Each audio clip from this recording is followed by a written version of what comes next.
Caros irmãos, no Ideal Espírita, que a paz de Jesus esteja em nossos corações. Eu sou Roberto Watanabe, presidente da Federação Espírita do Estado de São Paulo, a FESP.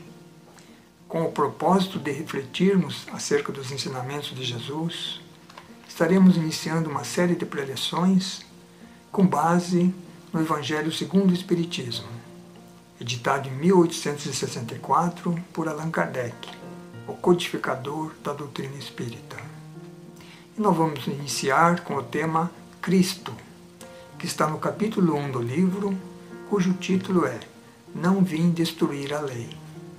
Quando ouvimos esse título, logo pensamos, de que lei se trata? E a resposta é, da lei de Deus.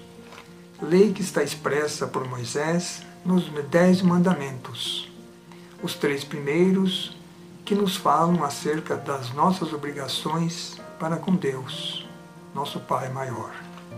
E os demais que nos falam acerca das nossas relações com o nosso próximo.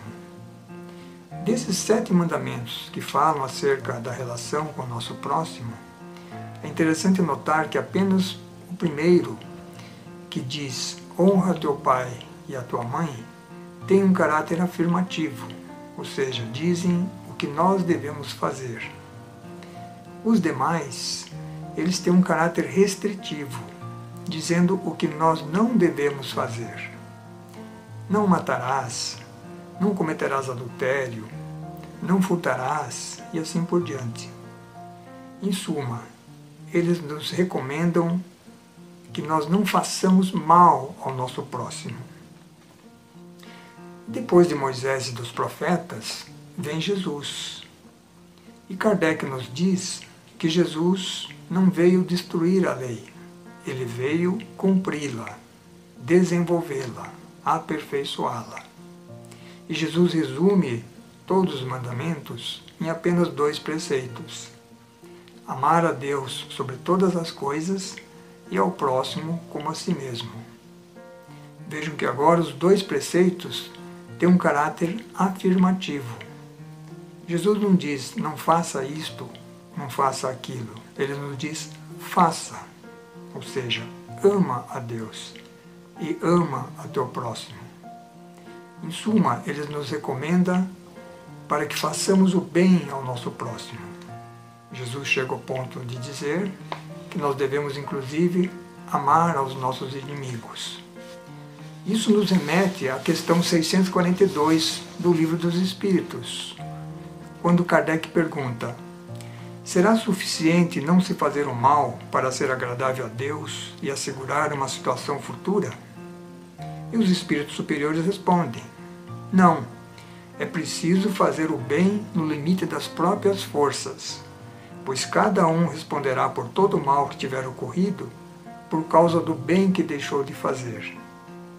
E na questão seguinte, a de número 643, Kardec pergunta: há pessoas que por sua posição não têm possibilidade de fazer o bem? Por exemplo, será que por nós não dispormos de recursos financeiros, estaríamos impedidos de fazer o bem?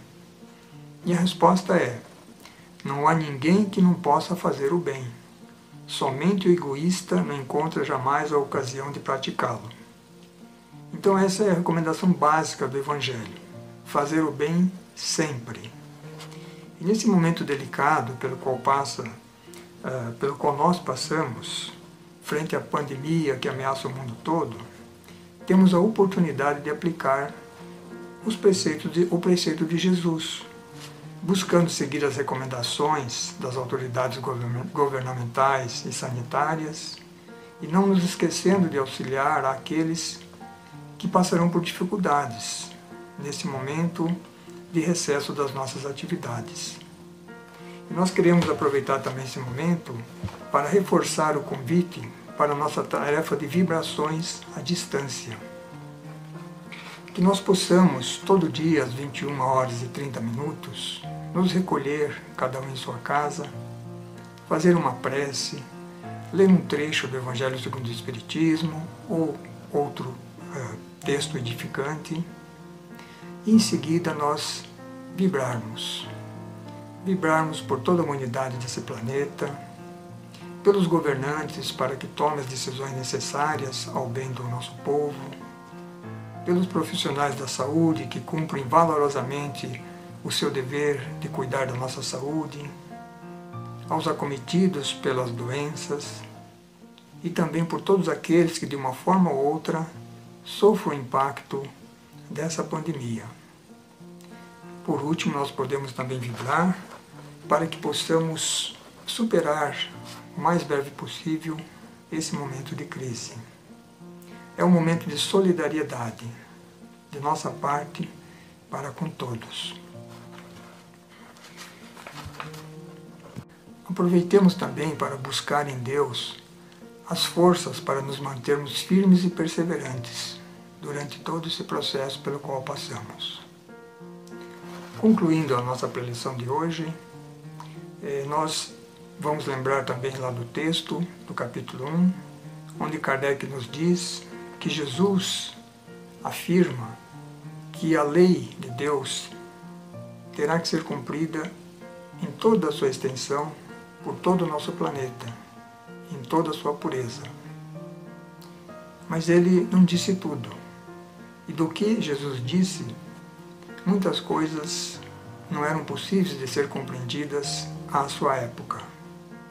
Portanto, compete hoje à doutrina espírita esclarecer os pontos obscuros dos ensinamentos de Jesus. É isso que nós estaremos fazendo nas preleções seguintes, que serão dadas por nossos colegas aqui da FESP. Espero que apreciem. Muita paz a todos.